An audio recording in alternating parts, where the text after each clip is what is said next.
Hello, everyone, and welcome to this episode of the Business Spotlight Podcast, the podcast where we shine a light on the incredible entrepreneurs and business owners in our community. I'm your host, Craig Whipperman, with Music City Action Coach, and today we're excited to introduce to you someone who has been making waves in the marketing services and branding industries here in Middle Tennessee. Every episode, we explore the personal journeys behind the businesses that are shaping our local landscape, and today is no exception.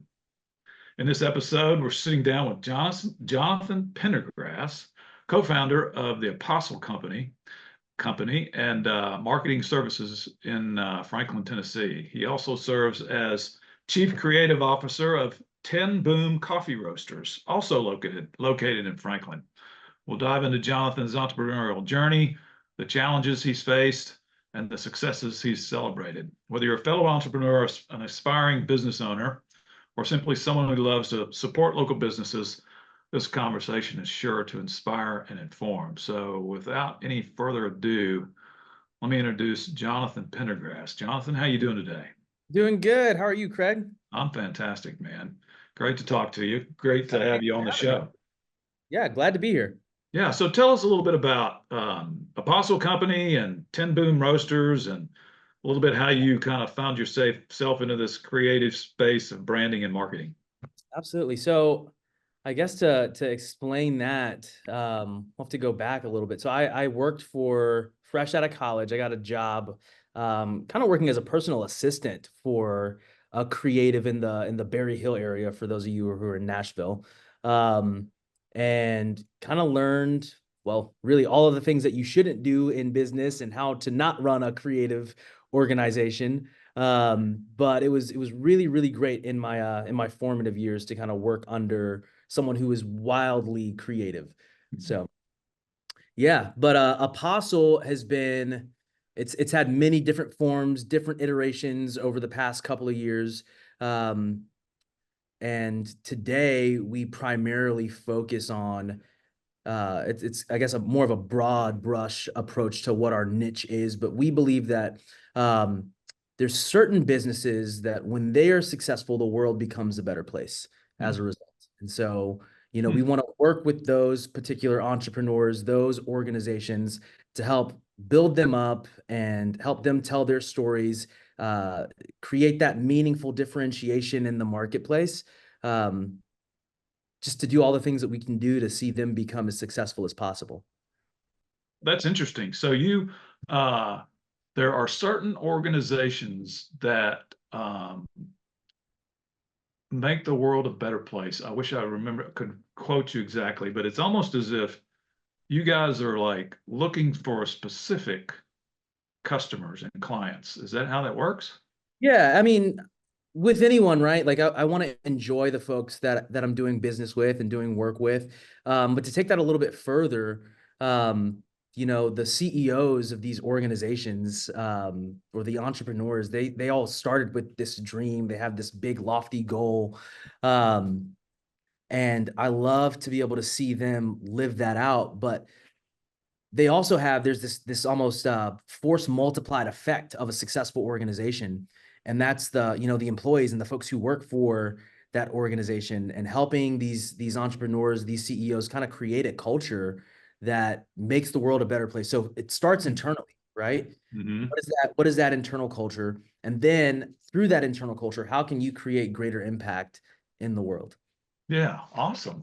So uh, that seems like a little bit different way of that seems very creative. Yeah. And how you package that. So yeah, Uh, so I guess a little bit of context there. I cut my teeth really doing bank marketing for years and years and years, and love financial services. They do a lot of good. yeah.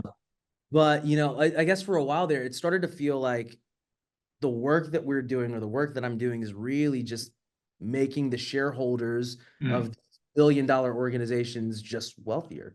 And so I didn't really love, obviously as a creative, right? Like I want to feel like there's this bigger purpose to what I'm Mhm. doing and the work that we're creating.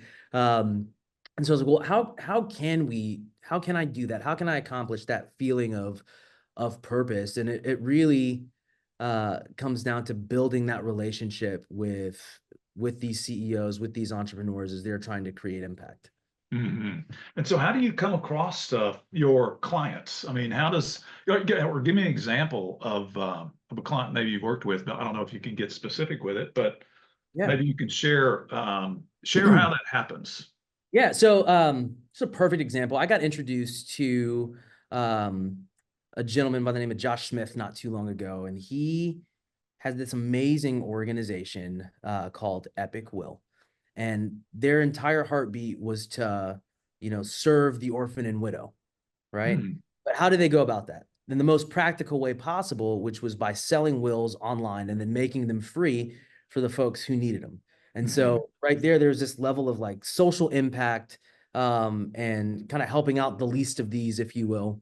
Obviously, by the name Apostle, we're a Christian-based organization, right? So there's that undertone there. Uh, Hmm. but that's the sort of thing. It's like we're business and faith kind of intersect. And so it's not always that way where it's, a faith-centered organization, but any organization that wants to do good, that wants to solve a big, massive, hairy problem, so to speak, those are the sorts of organizations that we love to partner with. No, that's awesome. So do you work with a lot of nonprofits? There's a couple of nonprofits that we're doing some things with. A lot of the organizations that we're currently serving have some sort of for good component, even if they Hmm. are for profit. So, case in point with Tin Boom, um, we at that organization give away 10% of all profits to an organization out of Israel, and that started as a result of the war. But I guess our chief technology officer with that organization is from Israel, and Hmm. he got called up into the line of duty Oh, uh, wow. during that whole. Well, I guess it's still going on here. Hmm. Uh, and so we were like, well, what can we do to help support him, support his families and his employees who are now, instead of working in the coffee roasting business, they're now on the front lines. Hmm. So we put together a little program where all of the profit or 10% of the profits went to support those folks over in Israel. Oh, that's awesome. That's fantastic. So, how long has well, let's see. You're founder of Tin Boom as well? Was that right? Uh, in essence, kind of. It's a little bit more complex than that. Tin Boom actually started off as a freelance project. Uh, Okay.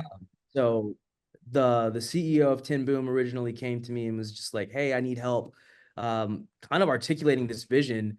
Uh, I've got this idea and I don't know how to make it manifest." And Mm. so we worked with him for, a couple of months to put together a brand package and help him, articulate who he was as an organization. So Mm. what's our story? What are our values? What is our identity? What do we look like? What sort of things can we do in the marketplace that are going to create that meaningful differentiation? How can we stand out amongst our competition? Through color, through the font choices that we're using, Mm. the things that make you immediately look unique in the Hmm. market. Yeah, that's cool. Um, your whole business here is centered around latching into the owner or the business's purpose, their big vision, and then Yeah. helping them present it, articulate it in the marketplace that sets them out, lets them stand out, or attracts those types of people. Am I saying that Yeah, right? yeah, yeah. So it's in part attracting the right people and pushing away the wrong folks, Right. right? I kind of have this thought that if you're selling to everybody, you're selling to nobody. Yeah. So we have to have our through line of who is that customer that we want to serve. Right. Take that a step further, or rather internalize that. How do we take those things so when we're trying to hire employees, how can we make sure that we're pushing away the wrong ones before they even come through the door? Right.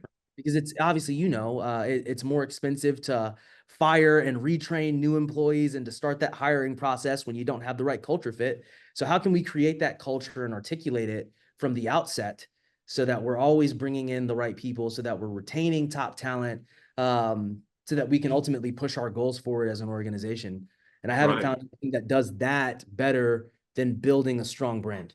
right, right, exactly. I remember, and anytime I get on this topic, I always think about Simon Sinek. I'm sure you know Simon Sinek, right? People don't do business with you because of what you do or how you do it, but because of why you do it. And That's right. it's all around people's purpose. And you know what? When you see a company who is living their passion, and I say they just wear their passion on their sleeve, wear their purpose on their sleeve. It's just I don't know. I'm just like so intrigued by it and so um, interested in, the root of of why their purpose is that way. You know what I mean? Does that make sense? Yeah, yeah, It's yeah. it's it's almost like inviting a conversation, you know? That's exactly right. And that ultimately that's what you're trying to do, right? Is when Hmm. it comes to marketing, when it comes to branding, how can I get you, the consumer, to stop for 2 seconds? An Yeah, extra 2 seconds, right? I think we're every single day on social media, we scroll the entire length of the Empire State Building, yeah, right? So it's pretty easy for our marketing messages to get lost, but when we have a clear purpose and when we can do things to create the attention, create the demand for the things that we're offering, business becomes a whole lot easier. But you got to know who you're talking to and who you're serving. yeah, no question. So you mentioned in your introduction that you were blessed to work with someone who was he himself very creative, or it allowed you to at least give birth to your creative side. Is that how you ended up in this space? Yeah, so this is it's a bit of a sad story, but it's what forced me into entrepreneurship. So, I'm 21, fresh out of college, Mm-hmm. and I got this great what was just supposed to be like a quick internship. Working underneath this creative director, this amazing illustrator, terrible business guy, amazing human being. um, and I served as his personal assistant doing literally anything that he needed. Um, and then he found out that I went to school for art and could kind of draw a little bit and knew how to use some of those design programs. And we started creating websites. So this is back in, I guess, 2000, 2010, 2011, but the business model was $99 websites. Oh, wow. It was super hard, um, Hmm. and not very efficient with just a two-man shop, Yeah. the volume to kind of support that. But we did that for a while, and we would do other, random design projects here and there. And we started to amass a small, um, I guess, client base, if you will. Uh, Hmm. and so I think we ended up with about 36 clients. Hmm. And then unfortunately, about a year into that, um, this mentor of mine passed away. He committed suicide. Oh, Uh, goodness. but in a two-man shop, there's just the two of us. There's still those clients that need to get served. And so I Hmm. thrust at, 22 years old into entrepreneurship and trying to manage this stuff and make sure that these clients are taken care of. And I learned a whole lot really, really fast because they don't teach you anything about business in design school. Yeah. Uh, Right. so it was like drinking from a fire hydrant. Hmm. And so I did that for a few years, and I charged far too little, and uh, it was painful, but I wouldn't trade that. I wouldn't trade that experience for the world. Hmm. I And learned a so, lot. coming out of that, was that, was 10 Boom your next step out of that? Or, No, so I started to dwindle down that client base. So I started by one raising my prices, and that naturally kind of weeded out some of the clients that we had, and I kept a few of those on. Some of them were, just some smaller nonprofits or some mom and pop shops in the greater Nashville area. Um, hmm. and then I kind of hit this inflection point where I realized I don't know what I need to know to actually do this thing in a sustainable in a sustainable. Hmm. So I ended up completely kind of winding that organization down, um, Hmm. and getting a regular 9 to 5 job. Oh, wow. So Okay. yeah, I had a stint at Lifeway, Okay. where I learned the ins and outs of production design, and then I, tried to start the business again after that, and couldn't figure out the client acquisition thing, and so I, Mhm. failed there, quit, and got another 9 to 5 job, and this is where I learned, I think, everything that I know now, and everything that I take into the business that I'm currently building. But I worked at this agency that specialized in uh, financial services, marketing, and branding, uh, Okay. and had the pleasure and the opportunity to sit under probably one of the best creative directors, um, I'd say, in the United States at the very Wow. least. And we were, again, a small shop. There was only 15 people at this particular organization, and there was only two creatives. It was myself and this creative director. And so I would work late, and we'd build these presentations and these projects as we're learning how to, serve these banks. But there I really learned strategy, Hmm. and how to take these bigger, loftier business goals, Hmm. and then leverage design and creativity uh, to help get to those goals. Hmm. Uh, and that was life changing. That was absolutely life changing for me. And he's, still a great friend and good mentor to this very day. Yeah. So that opened your mind. If you're, it sounds like, when Oh you're yeah, talking big picture, big, big brand strategies. And so now you're taking that experience and working with probably not as big a behemoth of a client. yeah, yeah. So I mean, they were, I guess you call them like medium-sized financial organizations. So Okay. banks that are anywhere between, um, I think it was 500,000 and 4 billion in asset size. Hmm. So still, decently sized organizations with big problems to solve, right? They were Hmm. losing relevance in their markets. Hmm. 100-year-old organizations, they've been around forever. They're losing market share. Hmm. They're smaller communities around, the United States, and just trying to stay relevant in the communities and serve as much as they could. Um, and branding for them became a way to increase their market share, increase the retention of their employees, but then ultimately to scale, whether that was through acquisition, acquiring other Hmm. organizations, or themselves being acquired when they became more financially attractive. Hmm. But Okay. just kind of understanding, like, oh, like design is the one metric, the one thing that I can change, and I can move a metric. Okay. Um, yeah. So you figured that out in that role. I got to watch it happen firsthand. So Yeah. over, the course of, a 2.5 year period, you saw a bank go from this asset size to this greater asset size, and there's less turnover, and they're more financially stable. Um, so you got to really see the impact of the work that we were doing, which was Yeah. really, really incredible. I think I didn't really value the skill set. I didn't value what design had the ability to do. Yeah. Awesome. So that experience gave you confidence then to maybe step out and Oh, a, start Apostle. yeah. So, I mean, at this shop, I got to do everything from, graphic design to writing scripts for commercials to working Oh, on wow. strategy to doing, the research and the discovery work, things that if I worked at a bigger agency, I never would have had the opportunity to do at my age. Um, and so it was amazing. Still drinking from a fire hydrant, Yeah. but in the best way possible. Yeah. Well, as long as you don't drown. Yeah. You know, drinking from a fire hydrant is good as long as Yeah. you don't drown. I've become a pretty good swimmer. So Yeah. There you go. And so, give me some details about Apostle.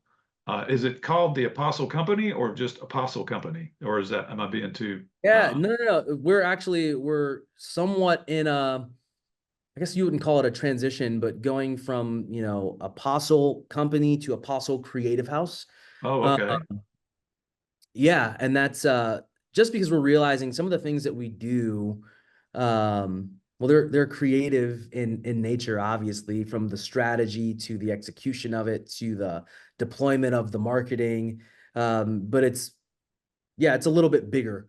And so I wanted to make sure that people knew and they understood, especially as a branding organization, there's that clarity. What do these guys do? Well, we're a creative house. So if you need a Mhm. creative idea or a creative solution to a big problem, this is the place for you.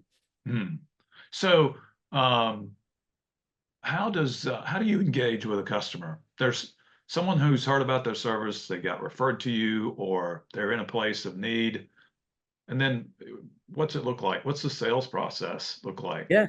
So step one is always just kind of figuring out, are we a good fit first and Hmm. foremost, right?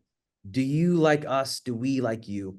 Um, and then from there, if everything is, if it feels right and if it feels good and um, it's all starting to make sense, what we kind of do is we move into a preliminary strategy call, so to speak, right? Where it's like, okay, Hmm.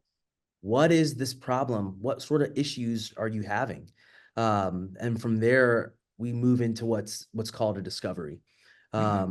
That's where I want to sit down and I want to talk to every single person inside of your organization, as many customers as I possibly can, as many non-customers as I possibly can, any stakeholders or third-party vendors, so that I can understand you as an organization as intrinsically as I can. And from there, we can kind of say, okay, well, this is what leadership says. This is who leadership says we are, but this is who the folks in the marketplace say we are. Hmm. Oftentimes there's a disconnect, right? We Hmm. oftentimes see ourselves a certain way, but we're perceived as another. What I've come to learn is you really can't read the label from inside the bottle, right? Right. And so, what sort of things can we do to bridge that gap, that perception gap? Because perception is reality ultimately, right? Uh, Hmm. but how can we come across as authentic as possible? And once we've established that through line of who we are as an organization internally, then we can begin to build those external touch points, those external marketing messages, um, and make sure that they're actually going to resonate in the marketplace. But also making sure that you are completely different from your competition. Hmm. I the biggest thing for me is the currency that we're playing with when it comes to marketing isn't necessarily dollars and cents. It's attention, right? So Hmm. what sorts of things can I do again to get you to kind of stop in your everyday, stop the scroll, pay attention to what I have to say, um, so that way you know that we exist, you know who we are. We can drive awareness, and ultimately, as a result of that awareness, sales. Yeah. Okay, cool. So is there are there situations where the company itself wants to go somewhere, but has to do, in your mind, maybe some internal work, Yeah. establishing their or strengthening or maybe altering or revising or tweaking their culture or or their general strategies or anything like that? Or are you just strictly on branding? No, I How's mean, your yeah. So the brand strategy, right, is the culture. The internal culture is the main component of that, right? Because how you are on the inside is how you're going to be perceived on the outside. So I need every single person in this organization pulling the rope in the exact same direction at the exact same time, right? We've got to Mhm. all believe the same things. We got to have this big lofty goal, but we're all working towards that. So, establishing that culture, understanding who we are as much as who we aren't, is a really, really important component before we start any marketing work, any sort of messaging work, that's got to be solidified and the leadership's got to be on board, because if they're not, then nobody else is going to be. Right. Right. I would imagine, I was going to say, I would imagine it wouldn't be too hard to get the leadership on board if that is truly what their intent is. And I'm sure that's part of what your upfront work is. Oh How yeah. how self-aware, how interested in hearing what others think about what they are perceived as. Yeah. And If it's they're, a oh, scary process, right? yeah, I'm sure You it know? is. So, Yeah. sometimes you don't hear the best things about, the organization that you're building or the organization that you've built. And it can be kind of this, moment of shock for folks sometimes. Right. Where I Right. had no idea that's how people felt about us, Hmm. Well, and that's okay, right? Now we Hmm. know. What do you want to do about it? Yeah. You know? And so, and you guys, how deeply involved? It sounds like you get pretty deeply involved in on the inside as much as coaching them or consulting them or however you want to call it to make those changes. Are you like, I would imagine there's like, I mean, if you had a big company, it would be harder than it is for a small company. If you had like, 1,000 employees, getting them all on board is a little 10 times tougher than getting on, somebody with 50 employees. Yeah, And for sure. if there's cultural issues, that's a big challenge It for the is. company itself to take care of. But then for you guys to kind of oversee and guide it, I would imagine that you can get into some pretty deep stuff. Oh Uh, yeah. yeah. And that process of discovery, I mean, it's not, a day of just going in. There's a full, 8 to 10 days of just research and focus groups and meetings and understanding what's going on inside of this organization. And then we take all that stuff that we've learned and we synthesize it into a brand discovery report. And oftentimes that's a 150, 200-page document, um, Hmm. of here's what the market is saying about you. Here's what, leadership is saying. Here's what the board thinks. Um, Hmm. here's what your non-customers are saying about you. Um, so here's all this information, and it's no longer my personal opinion, right? Hmm. It's not Apostle's opinion on what you should do. This is fact now. Yeah. So you as the CEO, you as the leadership team of this organization, you can either listen to these facts that you're hearing in the marketplace, or you can choose to ignore them. But yeah, it can be uncomfortable, but when you've got, groups who are humble and they want to change and they want to be as best as they possibly can be, when they make those changes, the results are incredible. Hmm. So yeah, I love this work. I Yeah. absolutely love it. I would say that it's got to be very rewarding to see that kind of transformation take place, see that kind of growth take place in one of your clients, right? Absolutely. Yeah. And so you guys have been in business, I want to say 5 years, or have you been in business longer? Uh, pushing that. So I guess, officially started in 2020. Great Okay. time. Great Yeah. time to start.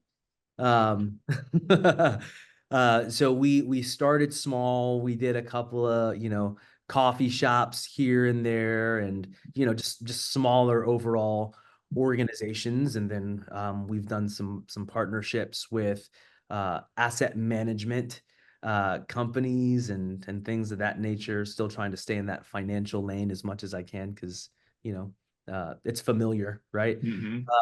And now we've kind of dovetailed into doing some larger scale real estate development projects and some Oh, wow. resorts that we're working on, um, as well as doing some work for a couple of different influencers as well, Oh, as they're nice. Yeah. you know And so that insulating. business is maybe in Nashville, Tennessee, in Nashville, in Tennessee, a mix of that plus outside as well, or is it Yes, mostly? it's growing quite a bit. So we've got some clients in the Chattanooga area, one in the Cabo area. Hmm. Um, Yeah, they're kind of all over. What's interesting though is a lot of them, and we're seeing more and more of this, but kind of these remote first organizations Hmm. that we're serving, right? As you know, the pandemic has kind of spurred that Yeah. I want to work from anywhere mentality. You know, these some of these companies are starting to listen to that, but there's Hmm. some challenges that come along with, Oh, you yeah. know, creating a culture when we're not all in the same room. Right. Yeah. That makes it a challenge. Yeah. So 5 years in, you guys have gained some traction. What's the Yeah. next 5 years look like for Apostle? What's your, Uh, what are you yeah. planning? So there's a we've got some ideas to start to launch some of our own brands and organizations, and that's more so to be able to try out some different strategies and techniques on the marketing side to say, hey, we tried it ourselves and it worked, um, versus letting our clients be our guinea pigs, um, and then possibly even dovetailing into creating what's called a multi-channel network. And so if you've spent, well, you're on YouTube, obviously. Mhm. It's a way for you to kind of control the algorithm, if you will. It's pretty heady. Um, but if there are, say, two or three different content creators, Mhm. right? I group them together and I can control what my viewers see next based on real-time data that I'm getting from those folks. And that opens up the door for, uh, sponsorship opportunities for the different influencers that we're serving. Um, as well as just different collaborations. But obviously, YouTube, you can leverage that as a vertical inside of your organization to grow revenue as well. But for our clients, we can kind of help control cost on the marketing side by putting our placements on these influencers channels. I see. Okay. Yeah. And So that's so probably closer to like a 7-year plan at this point. I So see. yeah. Okay. Great. What are the challenges? Well, let me ask you this. What's the biggest challenge you've had in the last 5 years since Oh since man. since inception? Yeah, it's they come in different waves. I think I mentioned before, like at first, the hardest part was finding the right clients. Mm. Um, who are the folks that I want to work with? How can I when I first started out, I thought all I had to do was make a website and the business would start pouring in and I would sit in front of my computer and just wait for the leads. Uh, that's not how it worked at all. Yeah. Uh, to really understanding now some of the things that we're going through is like how can we help guide our clients through some of these cultural issues that they may be facing, um, more quickly, more efficiently, um, when there's a lack of synergy on the team, but we don't necessarily have the control to make certain decisions. How can we make sure that we're at least guiding our clients as best as we can? And then internally, you know, how can I build a culture? The cobbler's kids often have no shoes, but how can I build a culture here at Apostle that creatives want to be a part of, that it becomes this well that folks want to all drink from, but at the same time kind of protecting that work life balance, but also wanting to make sure that we're always putting out quality work and we're moving fast at the same time. Yeah. So operations is such an interesting thing to focus on. Yeah. Expand on that because you are creative, right? Yep. By nature, you're leading and managing a creative company, but there are operations obviously associated with that, and you know, there's a different level of thinking and analysis that goes with and systemization, I guess, that goes with an operational. And, Uh, and oftentimes, I think the biggest challenge when it comes to operations, especially inside of a creative organization, is the creative process is not fluid. It's right. not, A plus B equals C. I'll go Hmm. around the entire alphabet before we land on a on a creative solution to something. And so it's like, well, how can we make sure that we're we're moving quickly and we're honoring our employees' time and the trust that they've put in us and the resources that they're giving us. And so yeah, that's a challenge for sure. But I think we've gotten really, really good at kind of having this creative process that allows for your brain to do the thing that it needs to do. So let me expand on that a little bit. Whenever we are working on a creative project, right? We'll establish a creative brief. Here's the problem that we want to solve. Here's the thing that we're going after. So we'll send that out to the team and we'll say, everyone block off an hour to do nothing. Absolutely nothing. Don't think about work. Don't talk about work. Do nothing. Because what happens is your brain, once you've read that brief and you kind of understand what you're optimizing for, your brain naturally does this thing where when you're not thinking about it, your brain is actually doing all the hard work of coming up with a solution. That's taking us from quote unquote the busy beta brainwave length to a delta state, which is as close to like dream like brain wavelengths while you're awake.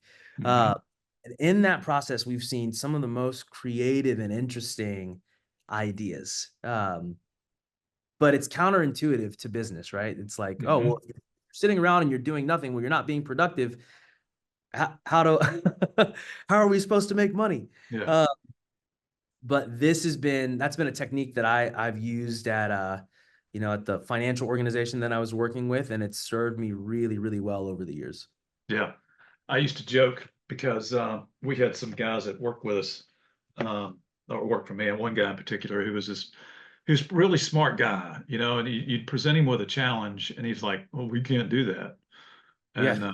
And I'm telling you, 99 times out of 100, he'd come in the next day and say, I was in the shower this morning, and I came up with this idea that I think we could probably figure out how to do that. And so the joke became, anytime he came to me and said we couldn't do it, I'm like, dude, I'm going to put a shower in the hall so you can go take a shower and figure it out. I find it so interesting that the creative ideas or the creative solutions, they so rarely happen when you're sitting in front of your desk. Exactly. Whether it's you're driving around, you're on your way home from work, and that light bulb moment hits.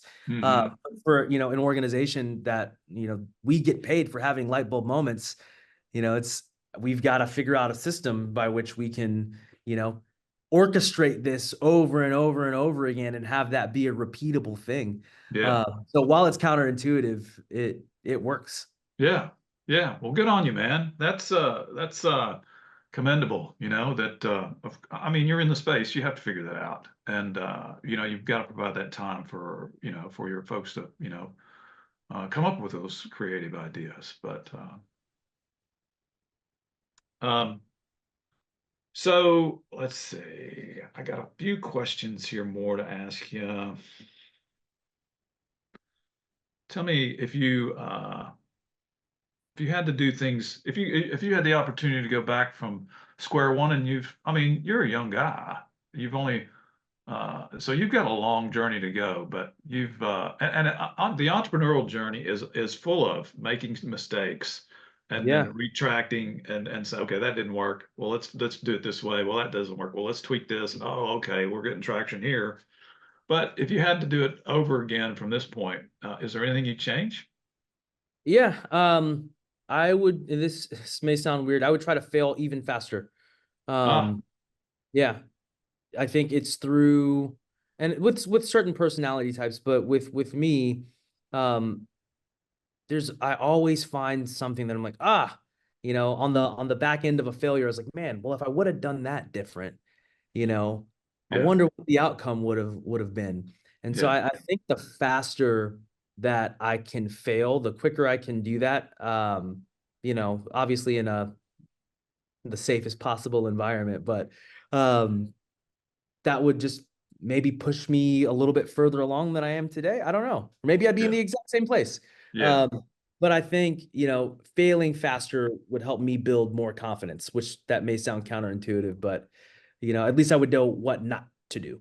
Yeah. And that's just as important as what to do. Yeah. Well, I've heard it said too, especially in, I guess software development. I've just heard it in those, in those spaces, in those circles that fail fast. Yeah. Put something out there, well, the whole MVP concept is to put something out there that's not anywhere near finished, but get initial feedback and then just continue to evolve it, you Yeah. know, Yeah. and then That iterative process is so important for growth. yeah. So if now a couple more questions. And you touched on this, you help other businesses kind of create, or at least confirm who their identity and their purpose and their positioning in the market.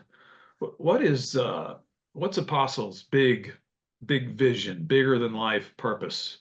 Where do you guys, what is it you use to kind of gel, get your company and your customers attracted to you and to kind of gel around your mission? Yeah. So internally, we call it human flourishing, right?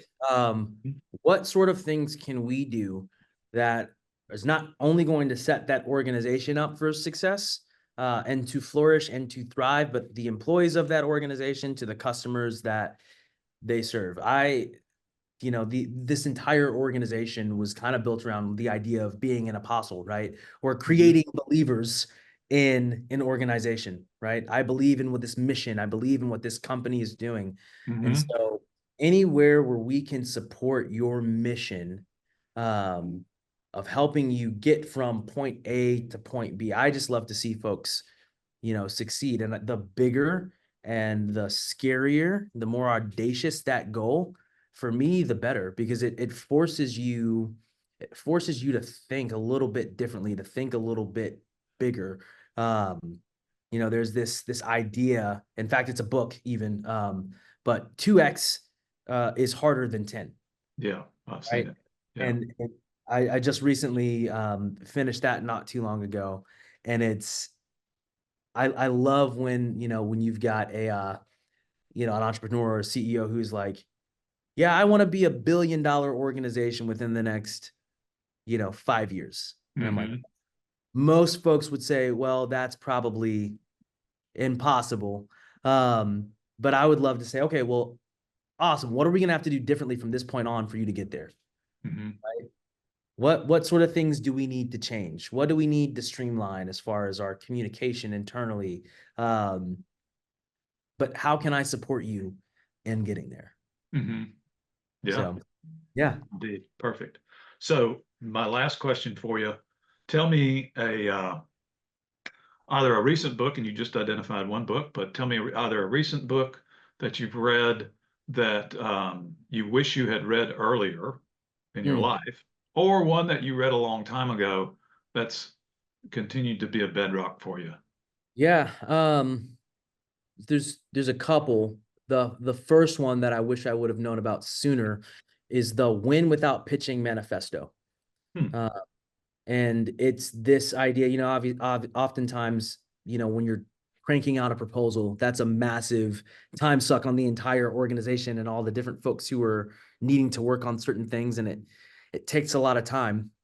And it's part of the process that we've implemented here.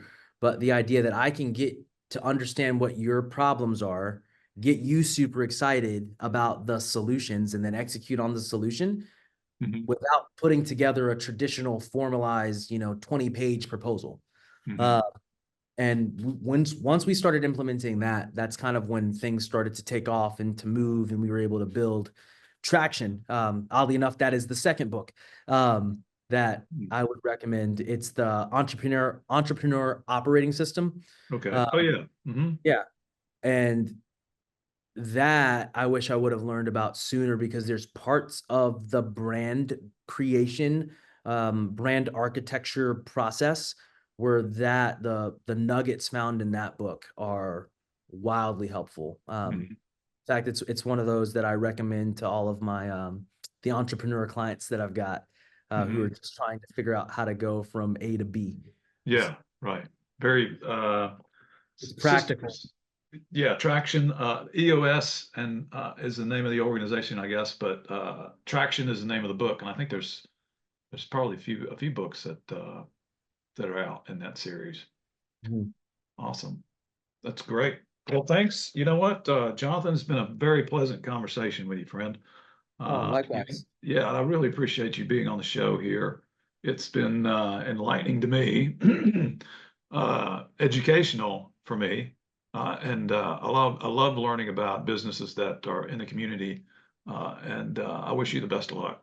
Oh, well, thank you so much, Craig, and thank you again for inviting me on.